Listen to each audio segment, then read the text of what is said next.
በተስፋ ነው እንጂ የምንኖረው በዋስትና የምንኖረው እድሜ የለም። በሰላም ካመሸን በሰላም ያሳደረናል፣ ተስፋ ነው። አሳድሮን ፈጅር ላይ ከሰገድን በሰላም ያውለናል፣ ተስፋ ነው። ግን ምን ዋስትና አለን? የለም ማለት። ስለዚህ ነገኑ መልስ ሰጣለሁ አትበላቸው። ትምህርት አላህ ቢሻ እንጂ ፈቅዶልህ ከሆነ ነገ አይደለም ከ10 ዓመት በኋላ ብለህ እቅድ ብታወጣ ይቻላል።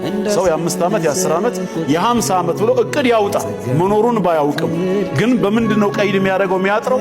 አላህ ከፈቀደ ኢንሻአላህ። ለዚህ ነው ቀጠሮ እኮ ስንጠራራ ነገ ምሳ ነው ቤት ነው ስትባል ኢንሻአላህ ስትለው ለምንድን ነው?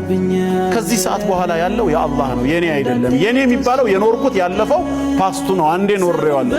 ግን አላህ ከዚህ በኋላ በህይወት መቆየትን አልፈልግም ብሎ ሩህን ቢወስደውስ በዛው ደቂቃ ውስጥ ታዲያ ነገ ምሳ ቀጠሮ አፍርሰሃል ልትባል ያንተ አይደለም ማለት ነው። ለዚህ ነው ይሄ መሺአ የሚባለው ፈቃድ የሚባለው ነገር ወደ አላህ መጠጋት አለበት።